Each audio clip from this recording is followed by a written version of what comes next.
हाँ भाई, क्या हाल चाल? बढ़िया। तो कल तो कुछ लिखा नहीं था अपन ने। झूठो, तुमने कुछ नहीं लिखा था, ठीक है? स्क्रीनशॉट लेके बैठे हो। और उसमें भी मैं तुम्हारे को गारंटी दे दूं कि तुम में से बहुत कम होंगे जिसने कि वो बैठ के ऐसे लिख दिया होगा। तुम लोगों ने क्या किया है, स्क्रीनशॉट लिया है और उसको फोन की गैलरी में ऐसे सजा के रख दिया है तुमने। क्योंकि जनरली तो क्या होता है, मैं ऐसे लिखते लिखते करवाती हूँ, ठीक है? कल थोड़ी सी चोट हो गई थी तो उस चक्कर में वो ऐसे ही तुम्हारे पास में पन्ने के पन्ने आ गए, स्लाइड की स्लाइड आ गए, और तुम लोगों ने ऐसे स्क्रीनशॉट लिया और उसको गैलरी में संभाल के रख दिया कि कभी वक्त मिलेगा तो अपन लिख लेंगे। अभी तो लेक्चर कंप्लीट करते हैं, ये वाला काम किया है तुमने। लेकिन ऐसा मत करो। गैलरी में से कब फोटो चली जाएगी, क्या होगा, कुछ आइडिया नहीं है। इससे बेहतर है कि तुम क्या करो, उसको लिख लो। वो एक टाइप से तुम्हारे को एक फ्रेमवर्क है कि कैसे गैलीलियन से तुम एसटीआर तक आए थे। हालांकि काम नहीं आता, लेकिन तुम्हारे को पता होना चाहिए ये चीजें। इंटरेस्ट की उस पर होती है कि आपका इंटरेस्ट डेवलप करने के लिए होती है, वरना इक्वेशंस में तो क्या है, अभी तक भी तो इक्वेशन से पढ़ते आ रहे हो तुम, आगे भी पढ़ लेना, क्या फर्क पड़ता है। लेकिन ठीक है, वो एक इंटरेस्ट की बात है कि क्यों, क्या चीज हुई थी, क्या प्रॉब्लम हुई थी और क्यों एसटीआर आया था, उस सब के बारे में जानना थोड़ा जरूरी होता है अगर इंटरेस्ट डेवलप करना है तो। ऐसा मेरा मानना है, बाकी तुम्हारी मर्जी है, जैसा तुम्हारे को सही लगे। अपन अपन कौन होता है तुम्हारे को कुछ बोलने वाला? कोई है? अपन नहीं है, अपन अपन कोई नहीं है तुम्हारे को बोलने वाला। तो कल की क्लास में तुमने पढ़ा था कि एसटीआर आइंस्टाइन ने डेवलप करी थी 1905 में, और उससे पहले लॉरेंट्ज ने ऑब्जेक्ट्स के कॉन्ट्रैक्ट होने के बारे में कुछ चीज बोल दी थी। उन्होंने क्या बोला था कि अगर ये जो चीजें, ये जो टाइम डिफरेंस नहीं आ रहा है, इसके ना आने का कारण ये हो सकता है कि जब ऑब्जेक्ट मीडियम में चलता है तो वो कॉन्ट्रैक्ट हो जाता है, और उसी के बेस पे उन्होंने पूरी ट्रांसफॉर्मेशन इक्वेशन दे दी थी। लेकिन बाद में आइंस्टाइन ने बताया कि एक्चुअली में ऐसा कुछ भी नहीं है, वो मीडियम के कारण नहीं हो रहा है ये कॉन्ट्रैक्ट। आपने जो बात बोली कि ऑब्जेक्ट कॉन्ट्रैक्ट हो जाते हैं, ये बात सच है, लेकिन उसका कारण मीडियम नहीं है। उसका एक्चुअल कारण क्या है? स्पेस और टाइम, ये दोनों एक अपने आप को एडजस्ट करते हैं ताकि स्पीड ऑफ लाइट कांस्टेंट बनी रहे। तो अब जब एसटीआर थ्योरी आई, कोई सी भी थ्योरी आती है तो उसको बनाने के लिए कुछ पोस्टुलेट्स दिए जाते हैं। फॉर एग्जाम्पल, अगर हम बोले कि एक नॉर्मल सा है, जैसे हम बोले कि कोई धरती के अंदर जीवन कैसे आया, मुर्गी और अंडे वाली कहानियां तुमने सुनी होगी ना, कि मुर्गी पहले आई कि अंडा पहले आया, कौन पहले आया? तो हम एक चीज मान के चल लेते हैं ना कि या तो मुर्गी आई है तो मुर्गी से अंडा बन गया होगा, और अगर अंडा आया है तो उससे मुर्गी बन गई होगी। तो कोई एक चीज हम मान के चलते हैं। तो उसी तरीके से एसटीआर भी दो पोस्टुलेट्स के ऊपर बेस्ड है, तो उन्हीं को हम यहाँ पे आज सबसे पहले स्टडी करेंगे, एसटीआर। या फिर पहले हेडिंग डालो, पोस्टुलेट्स ऑफ एसटीआर। हिंदी में से बोलते हैं अभिग्रहित। क्या बोलते हैं? अभिग्रहित। तो लिखो, postulates of special theory of relativity। Hindi में लिखो,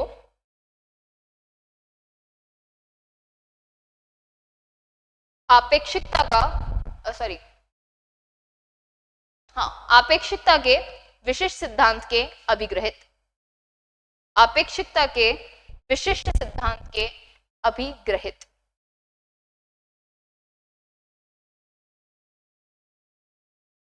तब इसके अंदर हमारे पास में दो पोस्टुलेट्स आए थे। पहला तो उन्होंने क्या बोला कि आपके जितने भी फिजिकल लॉज होते हैं, वो अगर आपके पास में डिफरेंट डिफरेंट इनर्शियल फ्रेम्स हैं और वो कांस्टेंट वेलोसिटी से मूव कर रहे हैं, तो उन सब के अंदर जो भी फिजिकल फिनोमिनाज होंगे वो इक्विवेलेंट होंगे। मतलब अगर मान लीजिए कोई एक घटना है, वो किसी एक एस फ्रेम में हो रही है, किसी एक एस इनर्शियल फ्रेम में हो रही है कोई एक घटना, ठीक है? अगर हम उसको, वही घटना दूसरे किसी एस प्राइम फ्रेम में होगी तो वो वैसी ही होगी जैसी एस फ्रेम में हो रही थी। आपको दोनों घटनाओं में कुछ अंतर दिखाई नहीं देगा।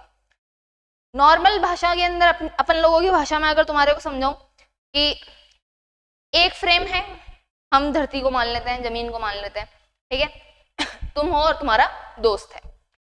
तुमने ये किया, अपने दोस्त के कान में जब बजाया जोर का, एक जोर का झापड़ जड़ा तुमने अपने दोस्त को, तो उसको जमीन पे खड़ा है वो, उसको दर्द हुआ होगा गाल पे, हुआ। अब वहीं पे तुमने क्या किया, अपने दोस्त के साथ में तुम कार में गए, ठीक है, और कार में उसको बिठाया, कार चल रही है मस्त, ठीक है, गाने बज रहे हैं, ठीक है, और उस टाइम पे तुमने उसको एक जड़ा के दिया, एक खींच के दिया, तो जितना दर्द उसको वहां हुआ था उतना ही दर्द उसको यहाँ पे भी होगा, क्योंकि घटना तो क्या थी, थप्पड़ थी ना। तो उसका जो रिजल्ट होगा, जैसा वहां देखने को मिलेगा वैसा ही तुम्हारे को इस वाले फ्रेम में भी देखने को मिलेगा।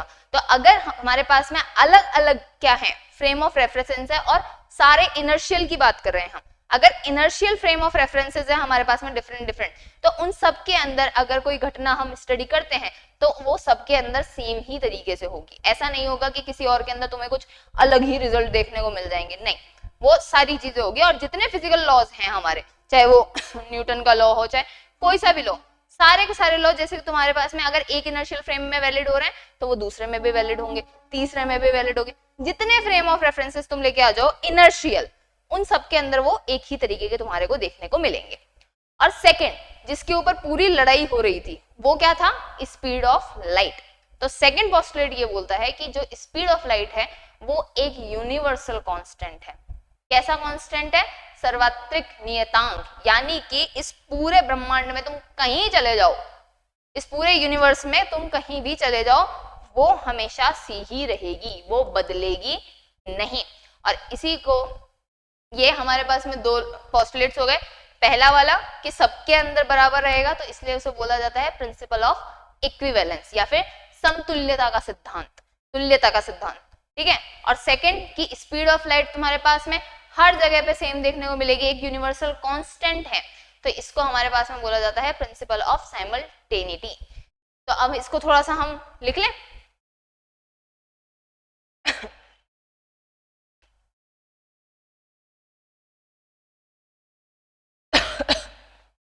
मेरी खांसी ठीक ही नहीं हो रही है यार, तुम्हारे कोई प्रॉब्लम होती होगी ना बच्चों, तो बीच बीच के अंदर थोड़ा थोड़ा सा खांसी का साउंड आता होगा, अब क्या कर सकते हैं।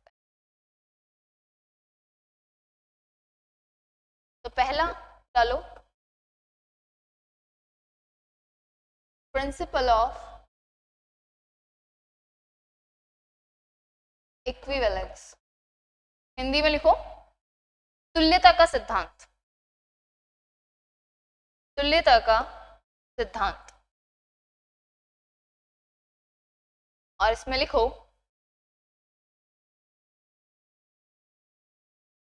It states that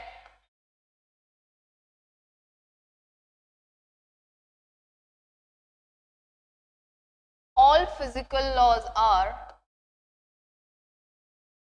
same for all inertial frame of reference moving with a constant velocity। Hindi में लिखो इस सिद्धांत के अनुसार समान वेग से गतिमान, समान वेग से गतिमान सभी जड़त्वीय निर्देश तंत्रों के में, समान वेग से गतिमान सभी जड़त्वीय निर्देश तंत्रों के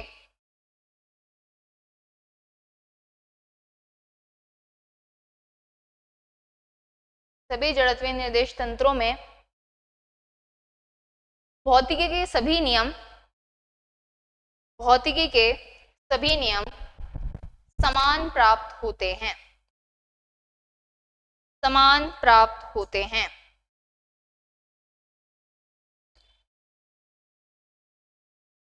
और सेकंड लिखो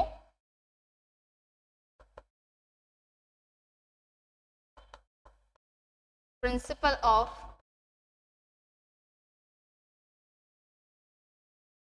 साइमल्टेनिटी,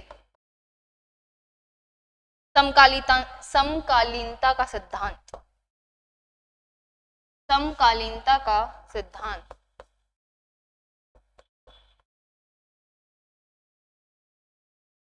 It states that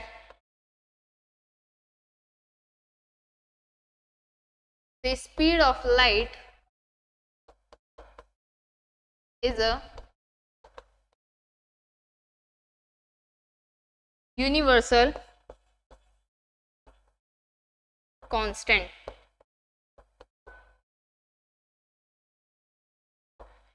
It does not depends on observer. इस सिद्धांत के अनुसार प्रकाश का वेग, इस सिद्धांत के अनुसार प्रकाश का वेग एक सार्वत्रिक नियतांक है, एक सार्वत्रिक नियतांक है जो कि प्रेषक पर निर्भर नहीं करता है। मतलब कि तुम चाहे इस सी का मेजरमेंट गाड़ी में बैठ के करो, चाहे तुम जमीन पे खड़े होके करो, या फिर तुम्हारी मर्जी जहां से तुम उसका मेजरमेंट करना चाहो, वो हमेशा क्या रहेगा, सी ही रहेगा। सी क्यों रहेगा, इसके पीछे की कहानी तुम्हारे को पता है, क्योंकि स्पेस और टाइम एक दूसरे को मतलब एक दूसरे के साथ में डिपेंड भी हो जाते हैं और साथ में वो खुद को एडजस्ट भी कर देते हैं। तो ये तुम्हारे हैं दो पोस्टुलेट्स, और कई बार सीधा सीधा क्वेश्चन आता है state the postulates of STR, तो उनके अंदर हमारे को यही दो पोस्टुलेट्स बताने होते हैं। अब क्योंकि पोस्टुलेट्स दिए जा चुके हैं, तो अब हमारे को ये भी जानना है कि अब हमारी जो इक्वेशंस थी, क्योंकि गैलीलियन वाली बात तो हमारे पास में अब चलेगी नहीं, तो अब जो ट्रांसफॉर्मेशन है इक्वेशंस का, चाहे वो पोजीशन का हो, चाहे वो वेलोसिटी का हो, वो अब कैसे बदलेगा।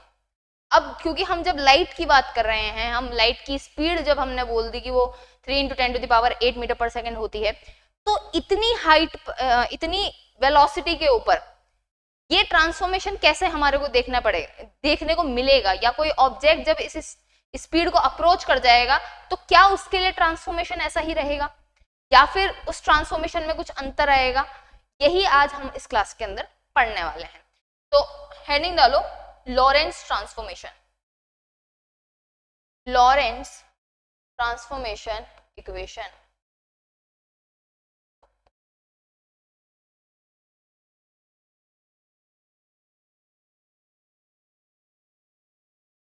लॉरेंट्ज transformation equation.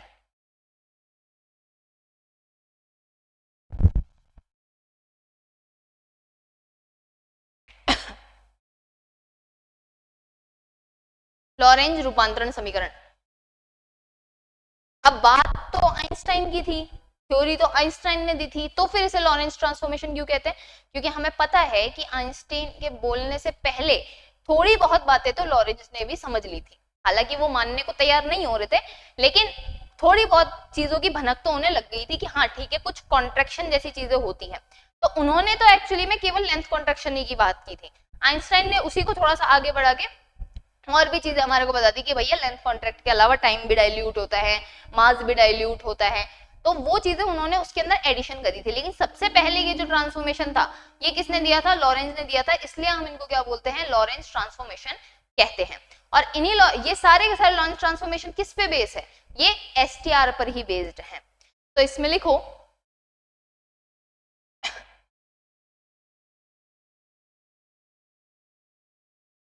those transformation equation, those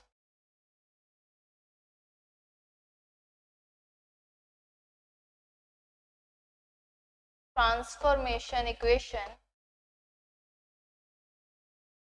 which are based on STR are called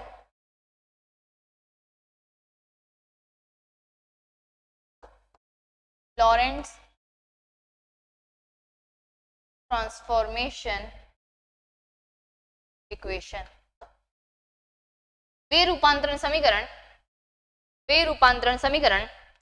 जो आपेक्षिकता के विशिष्ट सिद्धांत पर आधारित हैं। आपेक्षिकता के विशिष्ट सिद्धांत पर आधारित हैं लॉरेंज रूपांतरण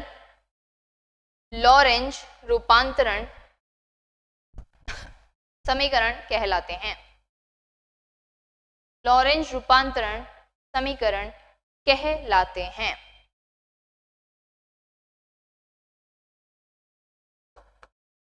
इट इज अ 4 कोऑर्डिनेट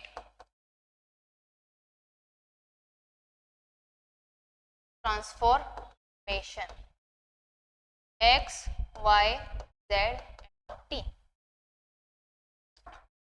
इसमें क्या होगा, अभी तक गैलीलियन में हमने क्या बोला था, हमने दोनों फ्रेम्स के लिए टाइम को सेम माना था, यानी कि t is equal to t prime था, कि अगर इस वाले फ्रेम में कोई चीज t टाइम पे हो रही है तो दूसरे वाले फ्रेम में भी वो उसी टाइम पे हो रही होगी। लेकिन यहाँ पे ऐसा नहीं होगा, क्योंकि अब ऑब्जेक्ट स्पीड ऑफ लाइट को अप्रोच कर चुका है, तो वहां टाइम डायल्यूशन वाली कंडीशन आ जाती है।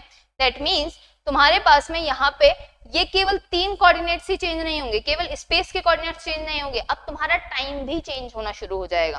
तो वहां पे जहां 3 कोऑर्डिनेट ट्रांसफॉर्म हो रहे थे, अब यहाँ पे चौथा टाइम भी बदलना शुरू हो जाएगा।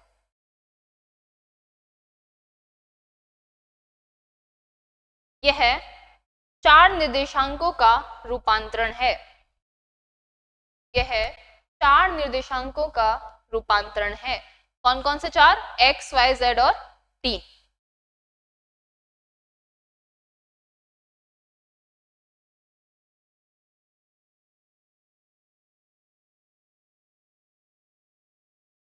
These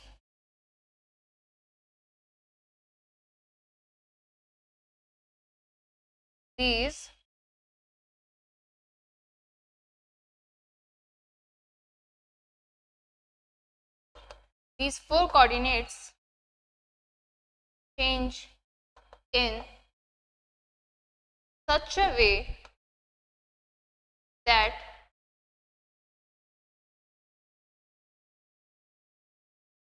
the consistency of light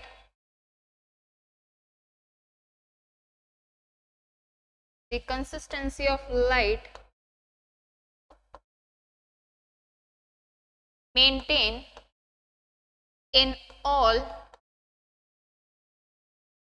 inertial frame of reference।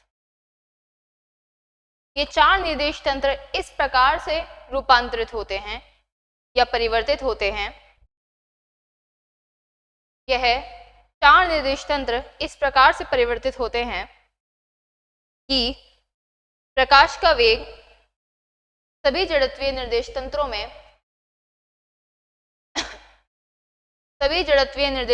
में समान रूप से बना रहे।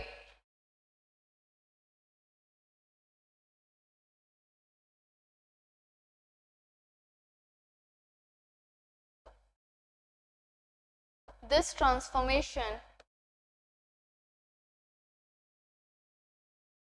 was first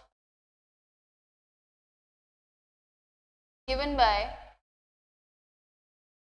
Lorentz. That's why it is called Lorentz transformation. यह सर्वप्रथम लॉरेंज के द्वारा दिया गया था। यह रूपांतरण सर्वप्रथम लॉरेंज द्वारा दिया गया था, इसलिए इसे लॉरेंज रूपांतरण कहा जाता है।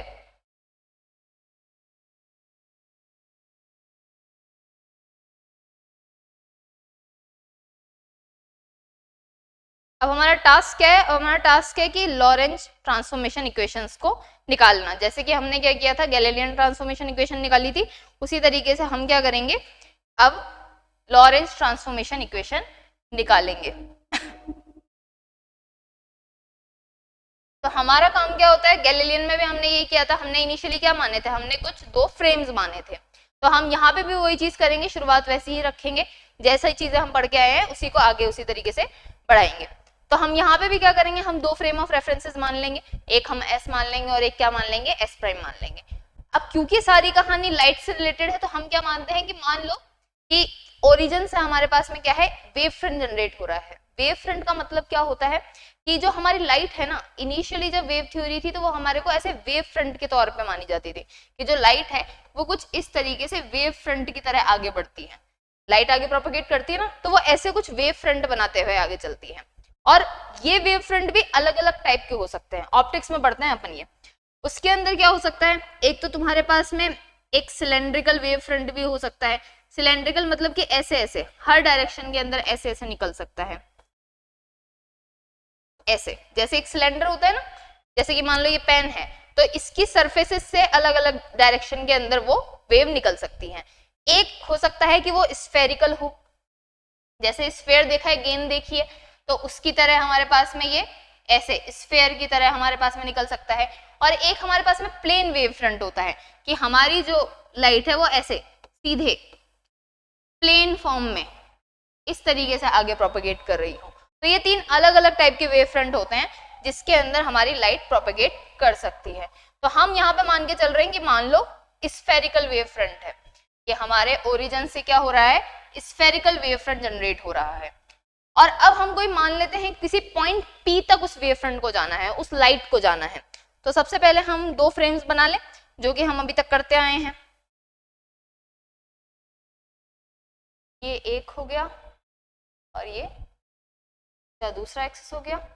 अब इसमें क्योंकि हमारे को थोड़ा सा चीजों को इजी करके चलना है तो हम एक चीज और मान लेते हैं कि इनिशियली तो क्या थे कि ये हमारे पास में कोइंसाइड कर रहे हैं, बाद में अपन उसको जनरलाइज कर देंगे।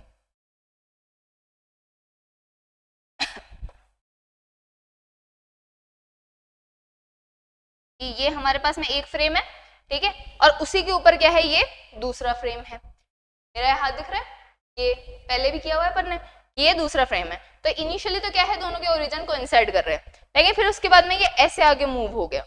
अब आगे मूव हो गया है और कितनी वेलोसिटी से मूव कर रहा है, वो c वेलोसिटी से मूव कर रहा है। अब ये वेलोसिटी कितनी है, क्योंकि हम STR पढ़ रहे हैं तो ये वेलोसिटी स्पीड ऑफ लाइट को अप्रोच कर रही है। कितनी होनी चाहिए, स्पीड ऑफ लाइट के ऑर्डर की होनी चाहिए। तो ये हमारे पास में v वेलोसिटी से आगे बढ़ रहा है। अब ये आगे बढ़ चुका है तो अब हमारे पास में क्या है, हमने क्या बोला था कि ये O ओरिजिन से कोई वेव फ्रंट जनरेट हो रहा है। और कैसा वेव फ्रंट हमने बोला कि ऐसे स्फेरिकल वेव फ्रंट जनरेट हो रहा है, लाइट ऐसे प्रोपेगेट कर रही है। अब फर्स्ट पोस्टुलेट क्या बोलता है कि आप अगर इसी चीज को किसी दूसरे फ्रेम ऑफ रेफरेंस के अंदर देखते हो तो वहां पे भी वो घटना वैसी ही आपको देखने को मिलेगी। हम यहाँ पे अभी सापेक्ष नहीं बोल रहे हैं कि किसी एक के रिस्पेक्ट में दूसरे में कैसे दिखेगी, हम उसी सिस्टम को, उसी घटना को उस दूसरे फ्रेम में ले जाके रख रहे हैं और फिर वहां पे अगर उसको स्टडी करते हैं तो वो हमारे को सेम देखने को मिलेगी। तो अगर ये यहाँ पे स्फेरिकल वेव फ्रंट है तो ये इस एस प्राइम के अंदर भी क्या होगा, स्फेरिकली रहेगा, क्योंकि फिजिकल फिनोमिना चेंज नहीं होने चाहिए, यही पहला पोस्टुलेट था। तो ये हमारे पास में कुछ ऐसे आगे जाएगा और ये एस प्राइम के लिए भी क्या रहेगा, स्फेरिकली रहेगा। अब हम क्या मान लेते हैं कि हम यहाँ पे एक पॉइंट P है जहां तक इस लाइट को जाना था। दो अलग अलग फ्रेम ऑफ रेफरेंस है तो इस पॉइंट P के कोऑर्डिनेट्स भी क्या होंगे, दो अलग अलग होंगे। मान लिया x y z t और यहाँ पे x prime y prime z prime और t प्राइम, क्योंकि अब यहाँ पे टाइम भी बदलेगा। स्पेशल थ्योरी ऑफ रिलेटिविटी यही तो बोलती है कि अब यहाँ पे टाइम भी बदल जाएगा। तो ये हमने इसके कोऑर्डिनेट्स बोल दिए। अब ये वेव फ्रंट यहाँ से यहाँ तक जाएगा तो इसको कुछ टाइम लगेगा और इस दूसरे फ्रेम ऑफ रेफरेंस में भी ओरिजिन से अगर ये यहाँ तक जाएगा तो इसको कुछ टाइम लगेगा, लेकिन दोनों टाइम सेम नहीं होंगे क्योंकि हम यहाँ पे ट्रांसफॉर्मेशन की बात कर रहे हैं। तो हम एक चीज देख लेते हैं कि भैया दोनों में कितना कितना टाइम लगेगा। तो पहले तो लिखो, let us consider S and S prime be two inertial frame of reference with origin O and O prime respectively.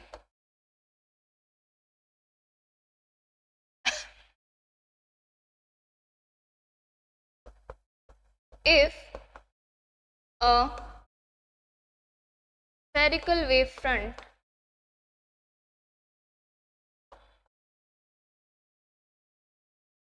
starts from O and reach point P x, y, z, t in time t and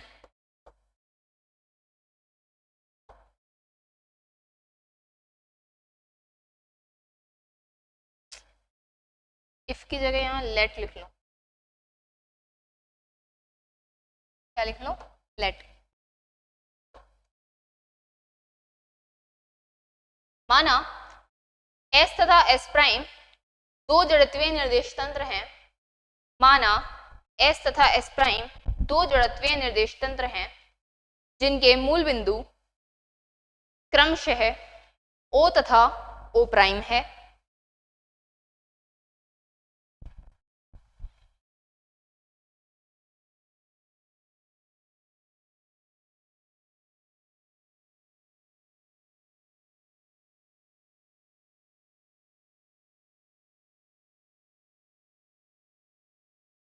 माना एक गोलीय तरंगाग्र, wave front को बोलते हैं तरंगाग्र, जैसे wave होती है तरंग वैसे ही तरंगाग्र बोलते हैं वेव फ्रंट को. माना एक गोलीय तरंगाग्र तरंगाग्र ओके, एक गोलीय तरंगाग्र O से प्रारंभ होता है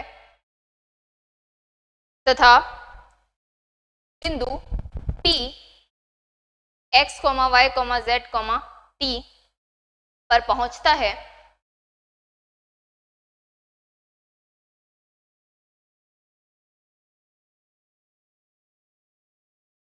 So according to first postulate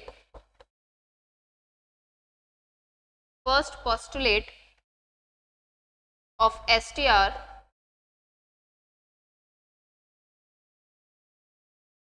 this wave front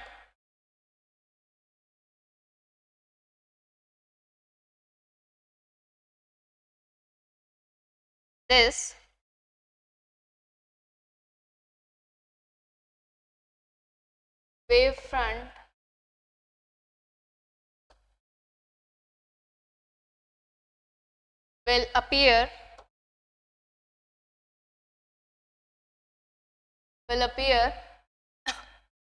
spherical in S prime frame 2.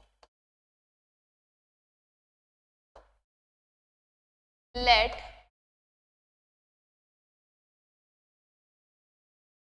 it also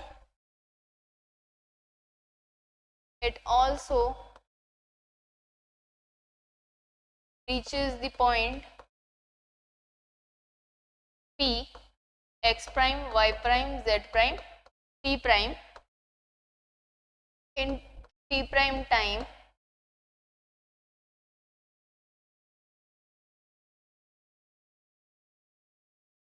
तो प्रथम आपेक्षिकता के विशिष्ट सिद्धांत के प्रथम अभिग्रहित के अनुसार तो आपेक्षिकता के विशिष्ट सिद्धांत के अनुसार यह तरंगाग्र S प्राइम फ्रेम में भी गोलीय ही दिखाई देगा.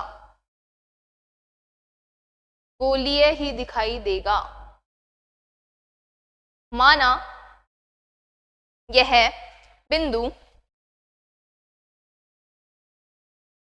P x prime y prime z prime t prime पर t प्राइम समय में पहुंचता है, t प्राइम समय में पहुंचता है।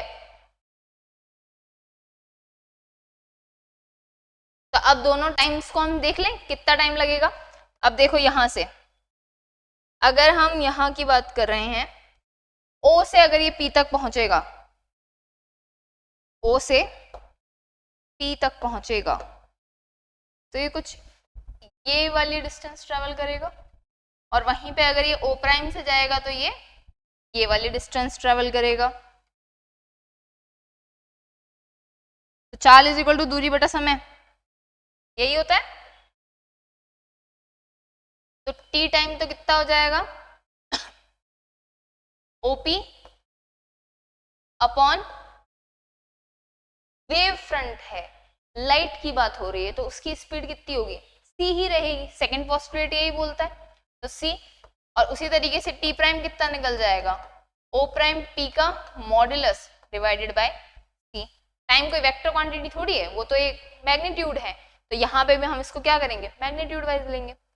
अब t is equal to OP vector कितना हो जाएगा, O से T तक S प्राइम के रिस्पेक्ट में वेक्टर्स बनाना हमारे को आता है। अब तो ये कितना हो जाएगा, x i cap, sorry magnitude निकाल रहे हैं ना, तो मैग्नीट्यूड कितना हो जाएगा, वेक्टर तो x i cap plus y j cap plus z k cap आ जाएगा, लेकिन उसका मैग्नीट्यूड कितना आ जाएगा, x square plus y square z square की पावर 1/2 डिवाइडेड बाय सी। उसी तरीके से टी प्राइम हो जाएगा एक्स प्राइम का स्क्वायर प्लस वाई प्राइम का स्क्वायर प्लस जेड प्राइम का स्क्वायर और उसकी power 1/2 divided by C. C को इधर मल्टीप्लाई कर देते हैं, c t is equal to x square plus y square plus z square की पावर 1/2, दोनों तरफ स्क्वायर कर दे तो सी स्क्वायर टी स्क्वायर, ये हो जाएगा x square plus y square plus z square. इसको इधर लेके आ जाए तो ये हो जाएगा x square plus y square plus z square minus c square t square is equal to 0। तो एक इक्वेशन तो ये हो गई है। ये किस में आई है, एस फ्रेम में। एस प्राइम में कैसी आएगी, c t prime is equal to x prime square plus y prime square plus z prime square की पावर 1/2।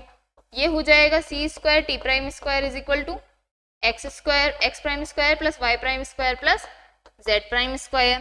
भेज दो इधर, x prime square plus y prime square plus z prime square minus c square t prime square is equal to 0। तो ये तो आ गई हमारे पास में एस फ्रेम में कोऑर्डिनेट इक्वेशन, और ये सेकंड एस प्राइम फ्रेम के अंदर कोऑर्डिनेट इक्वेशन। अब बात ये आती है कि गैलीलियन को अगर हम मान के चले, तो अगर गैलीलियन ट्रांसफॉर्मेशन सही था तो ये दोनों आपस में क्या होनी चाहिए थी, इक्विवेलेंट होनी चाहिए थी, क्योंकि इक्विवेलेंस से हमारे को क्या कह सकते हो। अब यहाँ पे एक चीज और देखो, क्योंकि यहाँ पे क्या है, केवल और केवल एक्स एक्सिस में मूव कर रहा है, तो हम जानते हैं कि y तो y के पैरेलल है और z भी z के पैरेलल है, तो उसमें तो कोई ट्रांसफॉर्मेशन इक्वेशन आएगी नहीं। लेकिन क्योंकि ये x डायरेक्शन में मूव कर रहा है, तो x डायरेक्शन में मूव करने के कारण क्या होगा, x डायरेक्शन में मूव करने के कारण क्या होगा, इसकी जो ट्रांसफॉर्मेशन इक्वेशन आएगी कोऑर्डिनेट्स की, वो केवल x डायरेक्शन में ही आएगी। तो पहले हम बात कर लेते हैं कि गैलीलियन ट्रांसफॉर्मेशन लगाने से क्या होता है। पहले हम उसको देख के चलते हैं कि क्या उससे वो इक्विवेलेंस आ रहा है या नहीं आ रहा है, फिर उसके बाद में अपन लॉरेंस पे चलेंगे। तो ये तो हिंदी और इंग्लिश दोनों वालों के लिए सेम ही रहेगी। तो अकॉर्डिंग टू इक्विवेलेंस,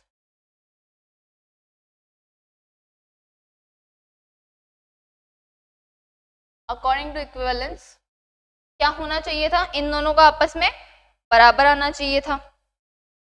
जैसा एक फ्रेम में है वैसा ही दूसरे फ्रेम में दिखना चाहिए था। तो ये कुछ इस तरीके से होना चाहिए था, y prime square plus z prime square minus c, c तो चेंज होगा ही नहीं, तो ये हमारे पास में सी तो सी ही रहेगा हर फ्रेम के लिए, यही हमारा सेकंड पोस्टुलेट बोलता है। तो ये हो जाएगा c square t prime square. ऐसा कुछ आना चाहिए था हमारे पास में। चलो देखते हैं। According to Galilean transformation, according to Galilean transformation equation क्या होगा, x prime is equal to x minus v t, y prime is equal to y, z prime is equal to z और t prime is equal to t। यही था हमारे पास में। Substitute करके देखते हैं। चलो, x square plus y square plus z square minus c square t square is equal to 0। X की जगह यहाँ लिखेंगे एक्स माइनस बी टी का square plus y square plus z square minus c square t square. तो अब देखो यहाँ पे तुम्हारे पास में क्या होगा, इसको खोल दें। ये तो x square y square plus z square minus c square t square, इधर की साइड में x square plus b square t square minus 2x v t plus y square plus z square minus c square t square. ये ऐसी term आ रही है। अब अगर यहां से देखो तो x से x कैंसिल आउट हो गया, y से y कैंसिल आउट हो गया, z से z कैंसिल आउट हो गया, तो यहाँ पे एक क्वांटिटी बच रही है, केवल ये वाली। ये वाली टर्म क्या इधर से कहीं से कैंसिल आउट हो रही है? नहीं हो रही है। लेकिन अगर दोनों में सेम चीजें हो रही थी, सारे फिजिकल फिनोमिना सेम थे, तो इधर वाली इक्वेशन के अंदर ये एक्स्ट्रा टर्म नहीं आनी चाहिए थी। तभी तो दोनों हम बराबर कहते, दोनों आपस में कैंसिल आउट हो जाते। तो यहाँ पे हम क्या कह सकते हैं कि इस वाले पार्ट में ये एक्स्ट्रा टर्म आ रही है, जिसके कारण हमारी जो इक्वेशंस है वो आपस में इक्विवेलेंट नहीं हो पा रही हैं। Here in LHS, b square t square minus 2x vt, b square t square minus 2x vt is an extra term which violates the condition of equivalence.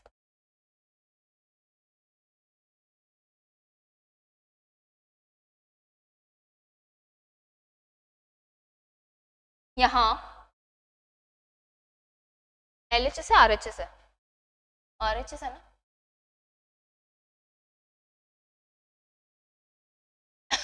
यहाँ दाएं भाग में, यहाँ समीकरण के दाएं भाग में b square t square minus 2x vt एक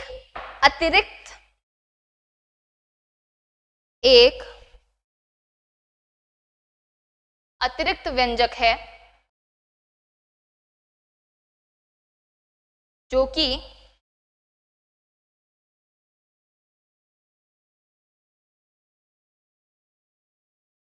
तुल्यता की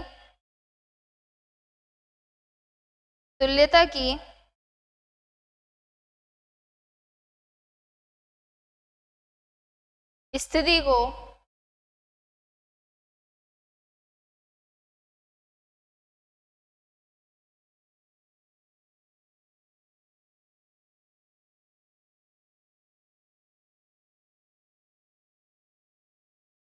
या कह लो कि जिसके कारण तुल्यता की स्थिति नहीं बन पाती है।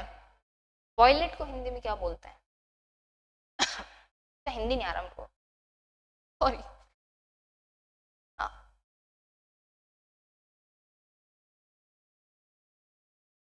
तो अब हमारा उद्देश्य क्या है? हमारा उद्देश्य है कि किसी भी तरीके से दोनों फ्रेम्स के अंदर हम इक्वेशंस को सेम तरीके से मान्य करा दें, कि इसके अंदर जैसा फॉर्मेट हमारे को देखने को मिल रहा है वैसा ही इस वाले फ्रेम में भी देखने को मिल रहा है। तो कंडीशन ऑफ इक्विवेलेंस हमारे पास में क्या बन जाएगी? कंडीशन ऑफ इक्विवेलेंस, क्योंकि y और z में तो है ही नहीं कोई ट्रांसफॉर्मेशन, तो हम केवल x के करस्पॉन्डिंग लिख लेते हैं, x square minus c square t square is equal to x prime x prime square minus c square t prime square is equal to 0 होना चाहिए। क्योंकि मेन दिक्कत कहाँ थी? इस वाले पार्ट में ही तो थी, इसी से तो वो दोनों टर्म जनरेट होके आई है। अगर ये और ये वाला पार्ट दोनों आपस में इक्वल हो जाए तो ये हमारे पास में क्या हो जाएगा, 0 हो जाएगा। तो अब हम मान के चलते हैं, एक इक्वेशन हम क्या करते हैं, मान के चलते हैं। अब देखो इसमें इस वाली टर्म के कारण कुछ एक्स्ट्रा एडिशन हुआ था, राइट, वो v square t square minus 2x vt ये कहीं से आया था। तो हम क्या करेंगे, जो हमारे पास में अवेलेबल है, जो हमारे पास में गैलीलियन ट्रांसफॉर्मेशन अवेलेबल था, हम उसी के अंदर एक कांस्टेंट और मान लेते हैं, एक ट्रांसफॉर्मेशन कांस्टेंट मान लेते हैं। Let us consider a transformation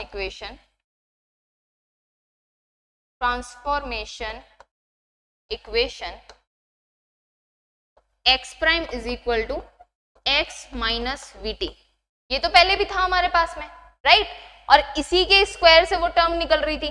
तो ट्रांसफॉर्मेशन ये तो गैलीलियन वाला है। अब इसके अंदर हम क्या मान लेते हैं कि एक कांस्टेंट हम हमारी तरफ से मान लेते हैं, मान लो उसका हमने नाम दे दिया गामा।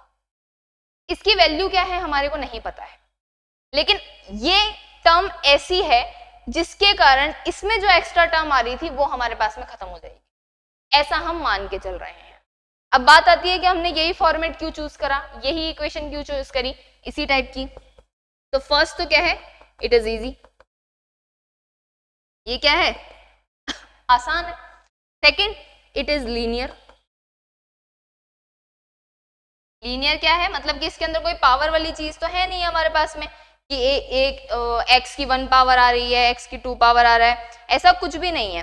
और अगर यहाँ पे तुम गामा की वैल्यू 1 कर दो, अगर गामा इज इक्वल टू 1 कर दो तो ये क्या हो जाएगा, it converts into Galilean transformation.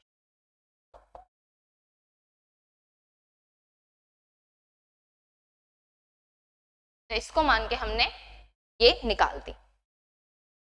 अब मकसद क्या है हमारा, क्या निकालना चाह रहे हैं अब हमारे को इस y को पता करना है, गामा को पता करना है, y का सॉरी, इस गामा की वैल्यू निकालनी है। अगर हमें इस गामा की वैल्यू मिल जाएगी तो हम इसको यहाँ पे सब्स्टिट्यूट कर देंगे और बोल देंगे कि भैया ये ट्रांसफॉर्मेशन इसी तरीके का होता है, सही है। तो अब पता लगाएंगे ये गामा कैसा है। पहले तो हिंदी के अंदर लिख लो इसमें लिखो, एक तो अचानक से क्या होता है ना, हिंदी इंग्लिश एक साथ करते करते कई बार जो बेसिक चीजें होती है ना, मतलब बेसिक टर्म होते हैं, वो भी ऐसा लगता है यार इसका क्या मतलब होता है, इसको हिंदी में क्या बोलते हैं। तो तुल्यता की शर्त अनुसार x square minus we square t square is equal to x prime square minus c square t prime square. सी को सी ही रखा है, क्यों रखा है, क्योंकि सेकेंड पोस्टुलेट यही बोलता है कि स्पीड ऑफ लाइट चेंज नहीं होती है, लेकिन आपके स्पेस और टाइम दोनों चेंज होता है, इसलिए एस के अंदर तो टी हुआ और एस प्राइम में टी प्राइम आ गया है।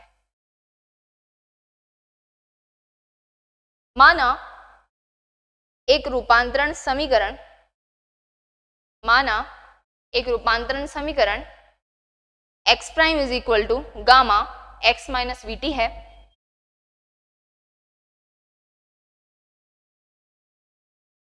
यह आसान है,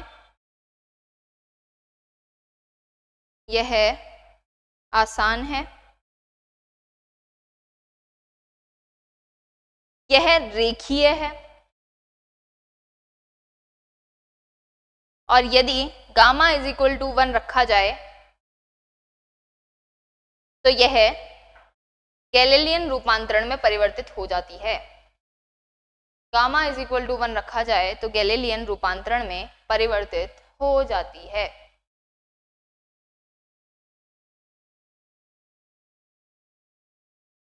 आगे चले तो अगर मैं इसको इक्वेशन 1 नाम दे दूं, तो अगर ये मेरा ट्रांसफॉर्मेशन है तो इसका इनवर्स ट्रांसफॉर्मेशन क्या हो जाएगा। अब ये टर्म अभी तक तुमने सुनी नहीं है, ये इनवर्स ट्रांसफॉर्मेशन तुमने मेरे मुंह से शायद पहली बार ही सुना होगा।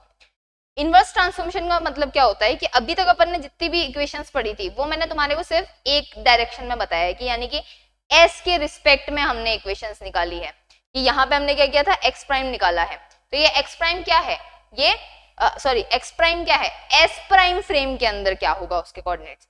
अब ये हम किसके रिस्पेक्ट में पढ़ते हैं, एस के रिस्पेक्ट में। हमारा ऑब्जर्वर कहाँ बैठा हुआ है, एस पे बैठा हुआ है और उसके रिस्पेक्ट में हमारे को कोऑर्डिनेट्स पता है। लेकिन कहानी उल्टी भी तो हो सकती है, हो सकता है कि हम एस प्राइम फ्रेम पे बैठे हुए हों और हमें उल्टा एस फ्रेम में चीजें निकालनी हो, तो यानी कि हमारे को यहाँ पे एक्स निकालनी हो और हमें एक्स प्राइम की वैल्यू पता हो। तो ये जो रिवर्स चीज होती है कि अब आप एस प्राइम फ्रेम में हो और एस के रिस्पेक्ट में चीजें निकालनी है, तो इसी को हम क्या बोलते हैं, इनवर्स ट्रांसफॉर्मेशन कहते हैं। जस्ट आपका ऑब्जर्वर शिफ्ट हो गया है, पहले जो एस फ्रेम पे था अब वो एस प्राइम फ्रेम पे चला गया, ठीक है। तो यही इक्वेशन क्या हो जाएगी, फॉर एग्जाम्पल अब जैसे कि तुम्हारे पास में ये दो फ्रेम्स है, ठीक है, ये वाला फ्रेम आगे बढ़ रहा है, ये ऐसे आगे बढ़ रहा है, ठीक है, तो इसको क्या दिख रहा है, आगे जाता हुआ दिख रहा है, right.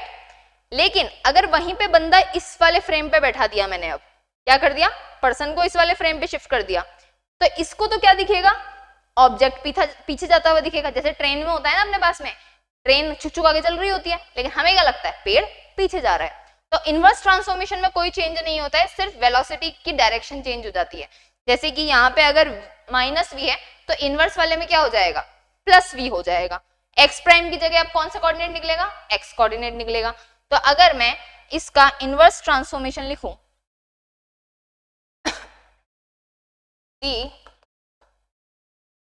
Inverse transformation equation of equation 1 is given as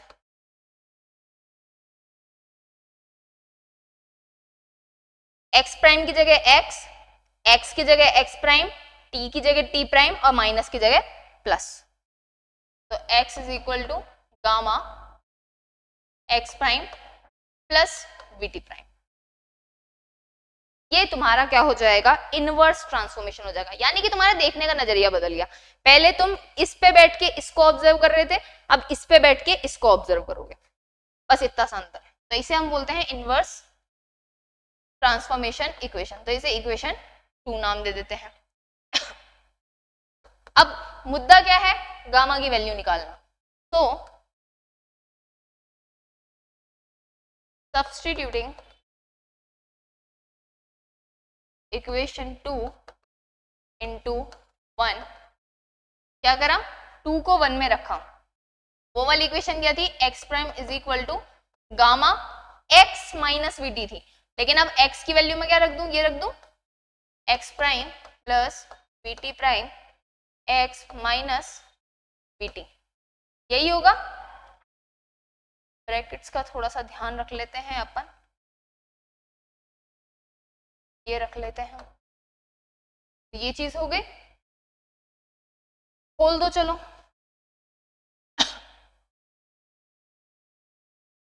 ex prime, या फिर एक काम करें क्या, थोड़ा सा इसके अंदर ही रख लेते हैं हम, क्योंकि हमें तो क्या है, हमें तो टी प्राइम की वैल्यू निकालनी है ना।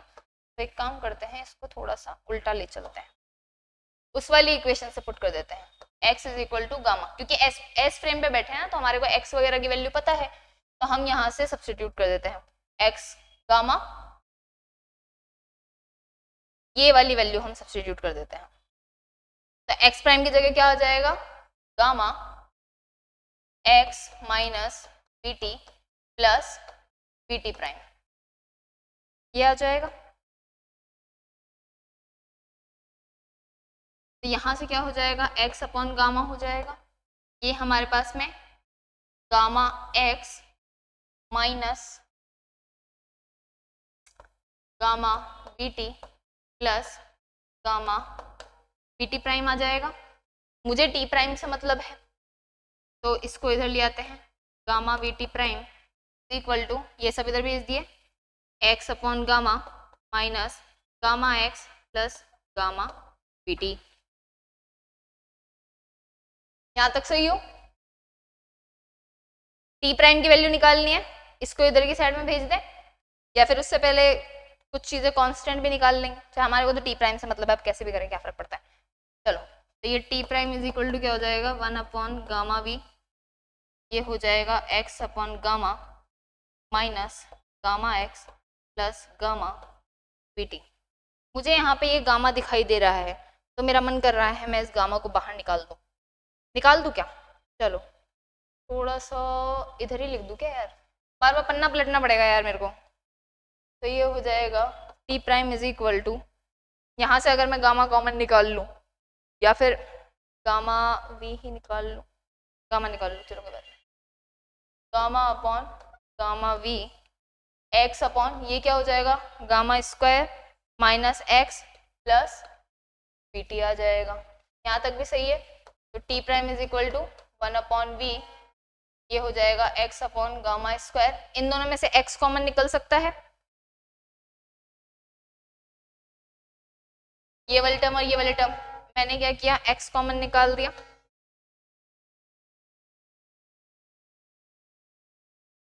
One upon gamma square minus 1 plus v t, या फिर t prime is equal to 1/v, ये हो जाएगा v t minus x 1 minus 1 upon gamma square.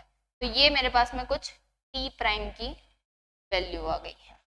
और एक्स प्राइम की वैल्यू मेरे पास में कहाँ थी, एक्स प्राइम की वैल्यू मेरे पास यहाँ थी इक्वेशन 1 में। इसको इक्वेशन 3 नाम दे देते हैं।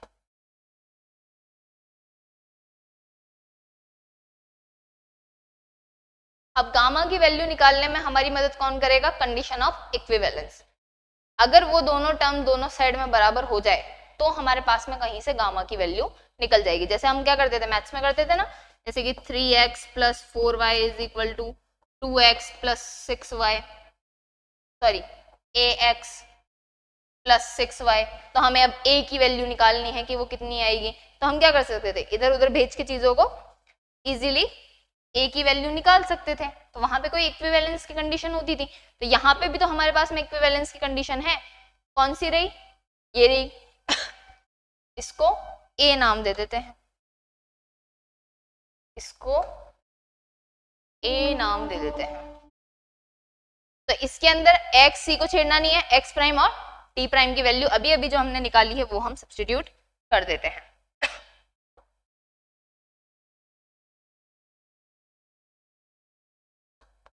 Substituting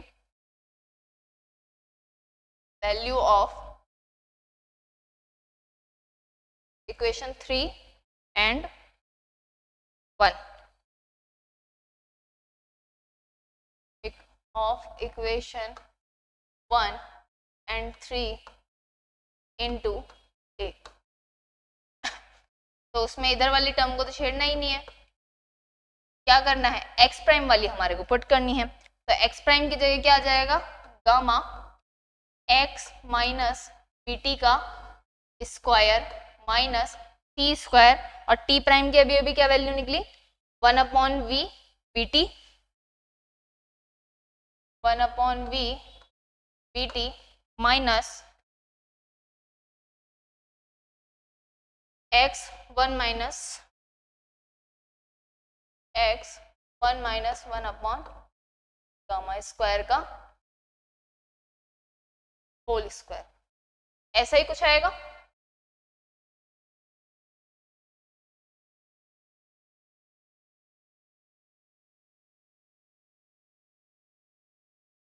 लेकिन हम कुछ गड़बड़ लग रही है।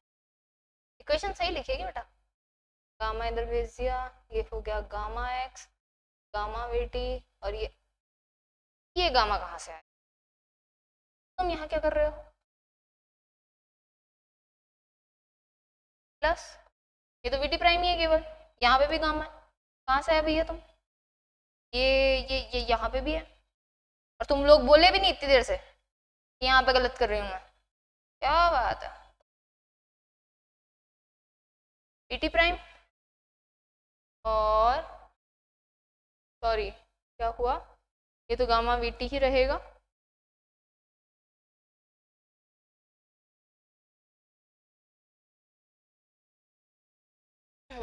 ये तो इधर ही है, ये इधर वाला ये वाला गामा नहीं आएगा, ये गामा नहीं आएगा, तो ये गामा इधर भी नहीं जाएगा, 1 अपॉन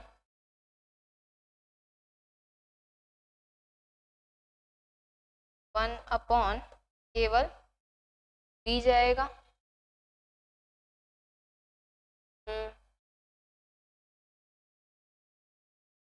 ठीक है, केवल v जाएगा। अब v जाएगा तो अगर यहाँ से गामा कॉमन निकलेगा तो यानी कि वो कैंसिल नहीं होगा, तो कैंसिल नहीं होगा, तो अपॉन v ही रह जाएगा, तो ये गामा अपॉन v रह जाएगा और यहाँ पे भी गामा अपॉन v रह जाएगा। और कोई दिक्कत, और कहीं पे कुछ गलत किया है अपन ने?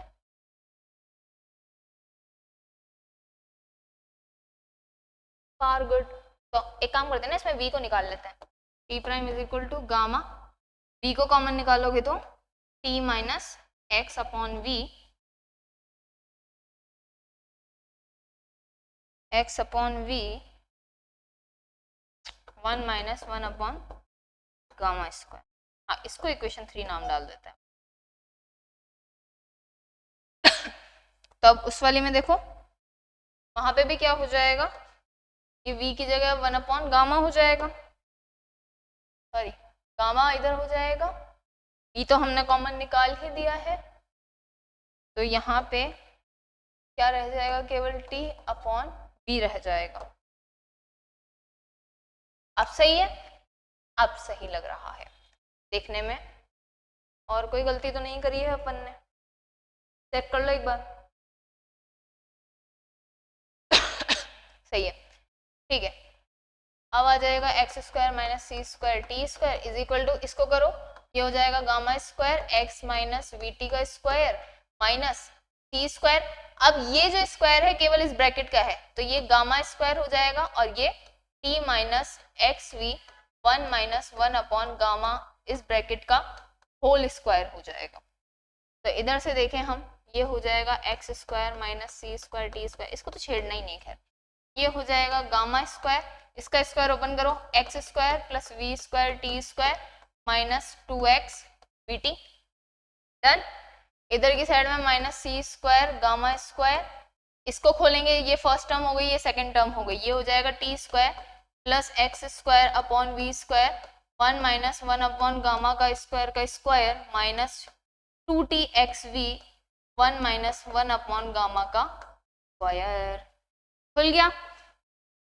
अब देखो यहाँ पे एक्स स्क्वायर है और एक टर्म है जो कि टी स्क्वायर के साथ है, तो इसको देखो x square minus c square t square, इधर भी एक काम करते हैं, टी स्क्वायर वाली टर्म एक साथ कर लेते हैं, इसमें टी स्क्वायर आएगा, ये इसके साथ मल्टीप्लाई होगा, gamma square v square t square, यहाँ पे देखो टी स्क्वायर इसके साथ मल्टीप्लाई होगा, minus c square gamma square t square, और बाकी जो भी टर्म्स हैं वो एक साथ लिख लो, gamma square x square minus 2x v t minus c square gamma square x square upon v square 1 minus 1 upon gamma square का square minus 2tx upon v 1 minus 1 upon gamma square.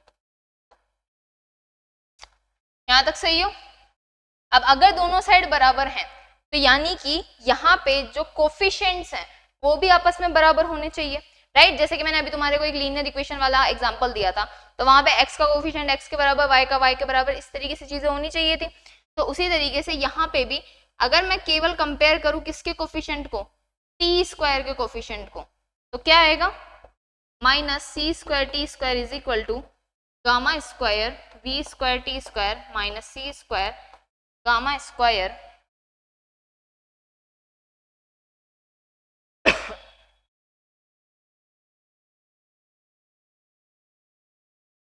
गया।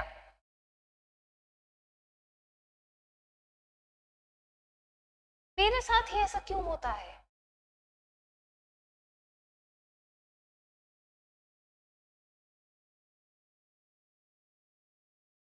बीच में system hang हो गया था, तो अब इसके साथ में दिक्कत यह है कि अगर सिस्टम हैंग होगा तो अब ये पूरा बंद ही होगा, तो जो अपन ने पहले लिखा था वो जा चुका है।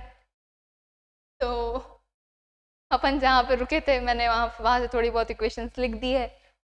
तो अपन क्या कर रहे थे, अपन टी स्क्वायर के कोफिशिएंट्स को कंपेयर कर रहे थे।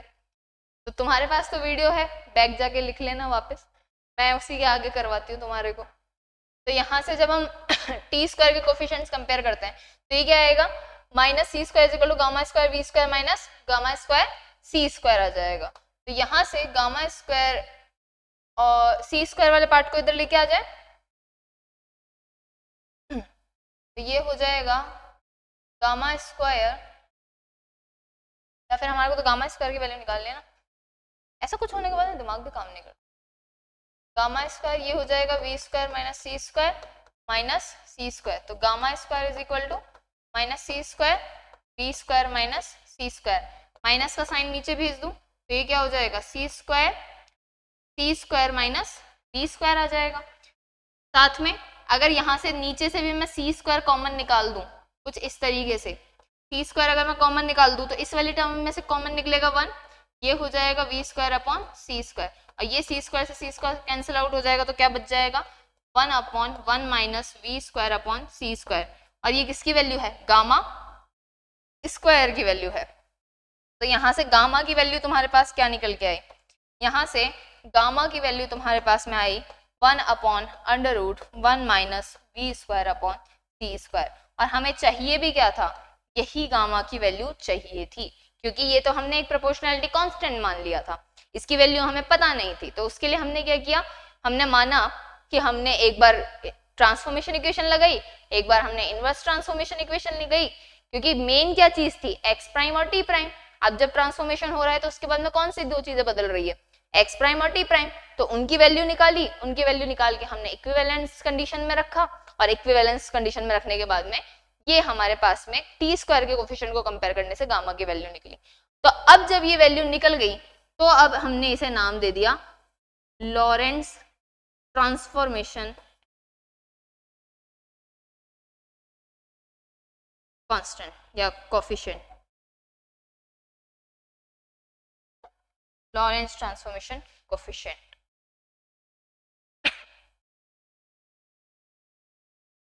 थोड़ा सा वीडियो में बैक जाके देख लेना, तुम्हारे को डेरिवेशन वाला पार्ट तो वहां से मिल ही जाएगा। कौन कहता है रिकॉर्डिंग करना इजी है, मेरे को तो नहीं लग रहा, जिस हिसाब से मेरे साथ में कल से कोतक हो रहे हैं, ग्रह नक्षत्र खराब हो गए मेरा ऐसा लग रहा है मुझे। तो ये तुम्हारे पास में किसकी वैल्यू निकल गई, गामा की वैल्यू निकल गई।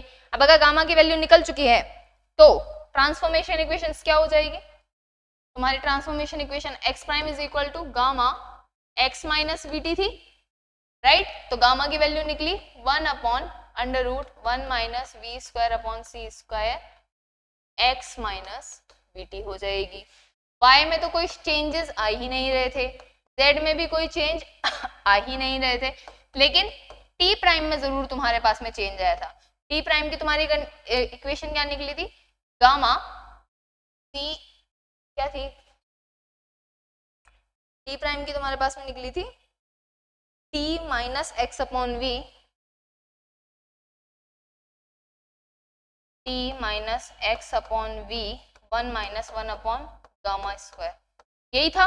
गामा की वैल्यू सब्स्टिट्यूट कर दो 1 upon under root 1 minus we square upon C square, ये हो जाएगा t minus x upon v 1 minus, यहाँ पे भी क्या होगा 1 अपॉन गामा स्क्वायर की वैल्यू रखनी है तुम्हारे को, तो गामा की वैल्यू होती है 1 अपॉन ये, तो इसको थोड़ा सा शिफ्ट कर लेते हैं इधर,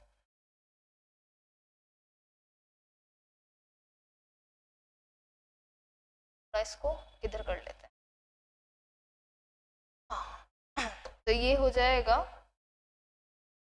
गामा 1 माइनस 1 अपॉन गामा की वैल्यू थी 1 upon under root 1 minus v 1 minus we square upon C square, ऐसा ही कुछ आएगा, तो ये वैल्यू निकल जाएगी। तो इसको अगर तुम सॉल्व करोगे तो 1 upon under root 1 minus we square upon C square रह जाएगा, ये t ही हो जाएगा, माइनस x अपॉन वी, ये 1 में से 1 लेस हो जाएगा, ये पॉजिटिव हो जाएगा, तो ये क्या हो जाएगा वी स्क्वायर अपॉन सी स्क्वायर आ जाएगा। तो इसको और अगर तुम सॉल्व करोगे तो t prime is equal to 1 upon under root 1 minus we square upon C square, t minus v से v कैंसिल आउट हो जाएगा, एक्स वी अपॉन c²। ये तुम्हारे पास में टाइम का भी अब ट्रांसफॉर्मेशन होगा, टाइम भी तुम्हें बदला हुआ दिखेगा। मतलब ट्रांसफॉर्मेशन इक्वेशन कुछ इस तरीके की आएगी। अब दोनों फ्रेम्स के लिए t is equal to t prime नहीं आएगा, अब t prime is equal to gamma t minus x v upon c² आएगा। तो ये जो तुम्हारे पास में चार इक्वेशंस निकल के आई है, चार जो ट्रांसफॉर्मेशन निकल के आई है, इसे ही हम क्या बोलते हैं, लॉरेंस ट्रांसफॉर्मेशन इक्वेशन बोलते हैं। तो कितनी इक्वेशंस हो गई थी, जो भी तुम्हारे नंबर हो उसके हिसाब से डाल देना, जो लास्ट इक्वेशन तुमने लिखी हो। these four transformation equation are called Lorentz transformation equation।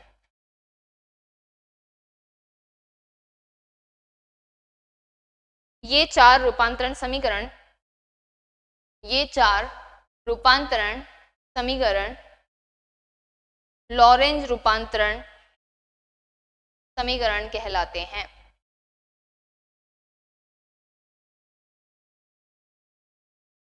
अब दिक्कत क्या थी, किसी एक एक्स्ट्रा टर्म का, वो जो v² वाली टर्म आ रही थी वो हमारे पास में एक्स्ट्रा आ रही थी। तो अब हम एक बार देखें क्या कि अब वो चीज रिमूव हो गई है कि बच गई है। तो इसी के बेस पे कई बार क्वेश्चन डायरेक्ट लिखा हुआ आ जाता है हमारे पास में prove that x² plus y² plus z² minus c² t² is invariant under Lorentz transformation। Lorentz transformation सिद्ध कीजिए x² plus y² plus z² minus c² t² एक निश्चर राशि है लॉरेंज रूपांतरण के अंतर्गत। सिद्ध कीजिए कि x² plus y² plus z² minus c² t² Lorentz रूपांतरण के अंतर्गत एक निश्चर राशि है।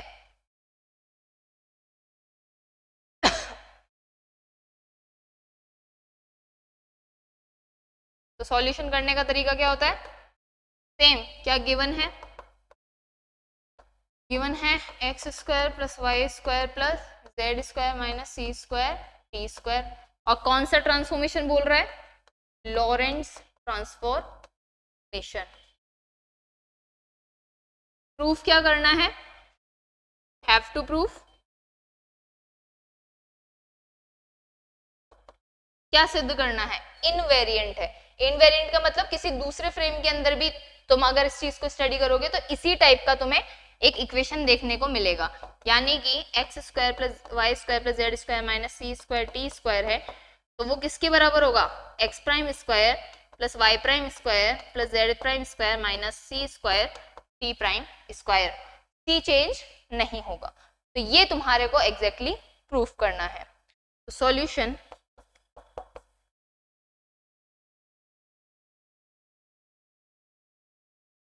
according to Lorentz transformation equation क्या निकल के आई, x prime is equal to gamma x minus v t, y prime is equal to y, z prime is equal to z and t prime is equal to gamma t minus x v upon t²। यही निकल के आया है। तो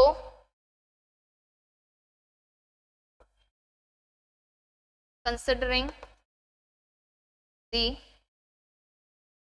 RHS part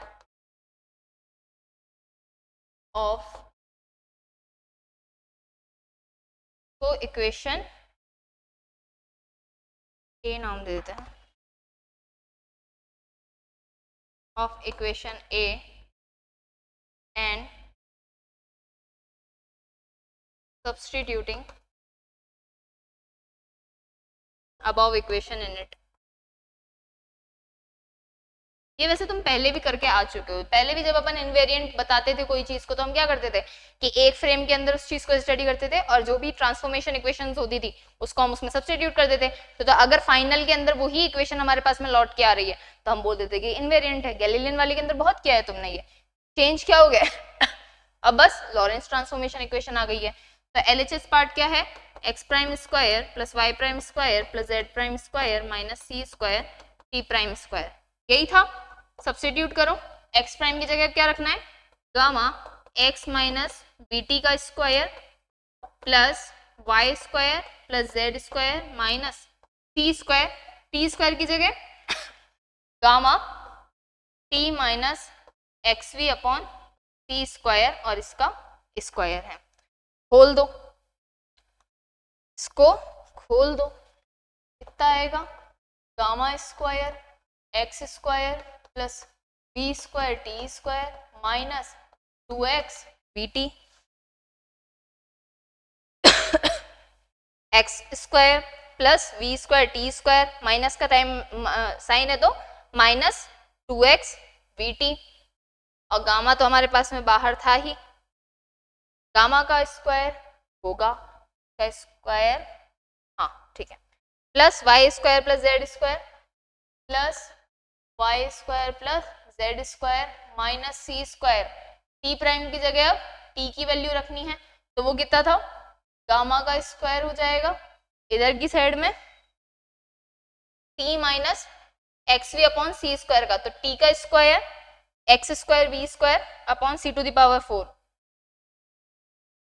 T square plus x square v square upon c to the power 4 minus 2x v t upon C square, यही आएगा square खोलने पर। अब यहां से तुम एक बार गामा की वैल्यू देखो, गामा की वैल्यू तुम क्या लिख सकते हो, गामा होता है 1 upon under root 1 minus we square upon C square, तुम्हारे पास में है गामा स्क्वायर, तो gamma square is equal to 1 upon 1 minus we square upon C square, इसको क्या लिख सकते हो, सी स्क्वायर ऊपर चला जाएगा, c square upon v square लिख सकते हो, सब्स्टिट्यूट कर दो यहाँ पे, c square minus we square x square plus v square t square minus 2x bt, then minus c square, gamma की value c square upon C square minus we square t square plus x square v square upon c to the power 4 minus 2x bt upon C square. यहाँ तक कोई दिक्कत? अब देखो यहाँ पे क्या क्या चीजें बनेगी, यहाँ पे बनेगा c square x square upon सी स्क्वायर माइनस बी स्क्वायर, इसको इधर मल्टीप्लाई करोगे तो c square b square t square upon C square minus b square minus 2x v t upon C square minus we square, और ऊपर कौन multiply में है, सी square. Similarly यहाँ पे ये सी टू द पावर 4 बन जाएगा तो इससे मल्टीप्लाई होगा C to the power 4 T square upon C square minus we square minus ये सी की पावर 4 बनेगा, सी की पावर 4 से कैंसिल आउट हो जाएगा तो ये हमारे पास में बच जाएगा c square minus we square minus 2x bt, एक सी स्क्वायर कैंसिल आउट हो जाएगा, प्लस का साइन आ जाएगा, बचेगा क्या, सी स्क्वायर माइनस वी स्क्वायर और ये ऊपर सी स्क्वायर हो जाएगा। अब देखो 2x bt c square, 2x bt c square, c square minus we square cancel हो गए। अब बाकी की टर्म्स देखो, यहाँ पे किस किस को कॉमन निकाल सकते हैं, ये देखो ये एक्स स्क्वायर वाली टर्म है, यहाँ पे भी एक्स स्क्वायर वाली टर्म है, देखो इसको कॉमन निकाल लेते हैं, एक्स स्क्वायर और साथ में क्या हो जाएगा c square upon v square, c square minus we square, ये भी कॉमन निकल जाएगा, बचेगा क्या, इधर की साइड सी स्क्वायर और इधर की साइड में वी स्क्वायर बचेगा, ये सही है। और क्या हो सकता है, टी वाली टर्म हाँ टी वाली टर्म भी है हमारे पास में, तो इसमें भी देखो टी स्क्वायर को भी देख लो, y square plus z square कहाँ चले गए, वो लाई बेचारे कहाँ चले गए थे। हाँ हाँ, तो अब देखो यहाँ पे टी स्क्वायर वाली टर्म, ये टी स्क्वायर वाली, ये टी स्क्वायर वाली, ठीक है, और यहाँ पे c square minus we square, इसमें भी कॉमन निकाल दो, तो ये हो जाएगा c square t square upon C square minus we square, अंदर क्या बच जाएगा यहाँ पे v square minus c square, यही बचेगा, और साथ में कौन चल रहे थे, y square plus z square चल रहे थे। तो अब अगर यहाँ से देखा जाए तो तुम्हारे पास में ये कैंसिल आउट हो जाएंगे, ये वाला पार्ट इस वाले पार्ट से कैंसिल आउट हो जाएगा, और अगर मैं इसमें से माइनस कॉमन निकाल दूं तो ये भी कैंसिल आउट हो जाएगा, तो ये बचेगा minus c square t square, minus common निकाल लिया तो plus y square plus z square.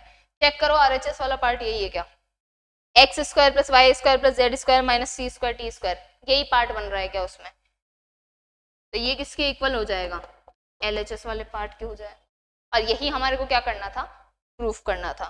तो यानी कि अब तुम्हारे पास में कोई भी एक्स्ट्रा टर्म निकल के नहीं आ रही है, तो अब अगर तुम दोनों को सब्सट्रैक्ट करोगे तो वो जो 2x vt वाली टर्म आ रही थी वो अब नहीं आएगी। दैट मीन्स तुम्हारी ये जो कंडीशन है, जो x square plus y square वाली कंडीशन है, ये अब लॉरेंज इनवेरिएंट हो गई है। तो इसी में आगे लिख लो, hence x square plus y square plus z square minus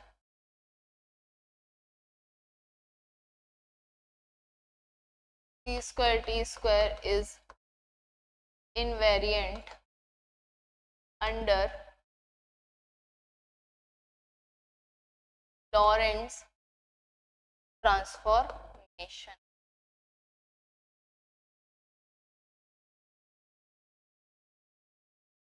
इस प्रकार x square plus y square plus z square minus c square t square Lorentz रूपांतरण में निश्चर है।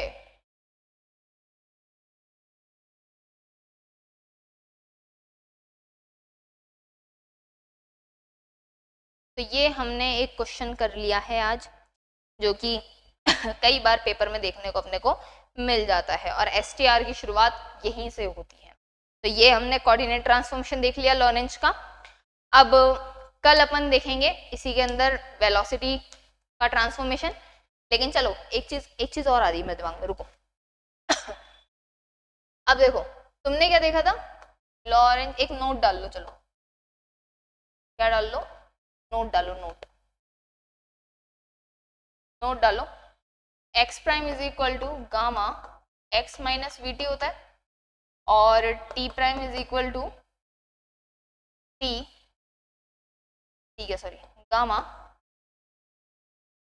Gamma t minus x v upon सी स्क्वायर होता है। यही था हमारे पास में इक्वेशन।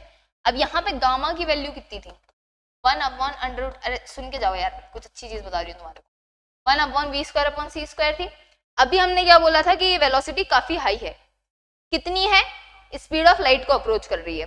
लेकिन गैलीलियन में क्या था, गैलीलियन के अंदर हमने माना था कि ये जो वेलोसिटी है ये बहुत कम है। तो अगर इसी के अंदर मैं कंडीशन लगाऊं v is very very smaller than c, ये वाली क्वांटिटी छोटी है, जैसे कि 1/2 है, ये वाली क्या है क्वांटिटी, ऊपर वाली कम है, तो ये क्या होता है 0.5 आ जाएगा, यानी कि छोटी क्वांटिटी हो जाएगी हमारे पास में। और वहीं पे अगर 2/1 आता है तो क्या होता है, 2 निकल के आता है तो वो बड़ी रहती है। तो यहाँ पे अगर मैं v अगर छोटा है कंपेयर टू c, तो ये वाली टर्म क्या आएगी, पॉइंटों में आएगी, तो मैं इसको नेग्लेक्ट कर सकती हूँ। तो यहाँ से गामा की वैल्यू क्या निकल जाएगी, 1 निकल जाएगी। और अगर ये चीज सही है तो ये वाली टर्म भी देखो, अगर v ही c से छोटा है तो v c स्क्वायर से तो डेफिनेटली छोटा होगा। तो यानी कि t prime is equal to क्या हो जाएगा, गामा t ही रह जाएगा, क्योंकि ये तो छोटी हो जाएगी। और गामा की वैल्यू कितनी थी बेटा, इस कंडीशन में ये t ही हो जाएगी, इसमें क्या हो जाएगा x माइनस वी टी हो जाएगा। तो ये x prime is equal to x minus v t और t prime is equal to t, ये किसकी कंडीशन थी? ये गैलीलियन ट्रांसफॉर्मेशन की कंडीशन थी। इसीलिए हमने ये चीज बोली थी कि जो गैलीलियन ट्रांसफॉर्मेशन है वो कहां तक वैलिड है? जब तक आपके ऑब्जेक्ट की वेलोसिटी स्पीड ऑफ लाइट को अप्रोच नहीं कर रही है। जब वो अप्रोच करना शुरू कर देती है तब वहां पे ये गामा का फैक्टर भी आना शुरू हो जाता है, टाइम भी आपका इंडिपेंडेंट नहीं रह पाता है और ये आपका पूरा लॉरेंस ट्रांसफॉर्मेशन देखने को मिलता है। तो अगर एक तरीके से तुम कहो कि एक्चुअल ट्रांसफॉर्मेशन इक्वेशन कौन सी है, तो वो लॉरेंस ट्रांसफॉर्मेशन इक्वेशन ही है। उसके अंदर जब कंडीशन लग जाती है कि ऑब्जेक्ट की जो स्पीड है वो बहुत कम है स्पीड ऑफ लाइट से, तब हमारे पास में वही किस में चेंज हो जाता है? गैलीलियन ट्रांसफॉर्मेशन में चेंज हो जाता है। तो लिख लो, hence we can conclude that at condition V is very very smaller c, Lorentz transformation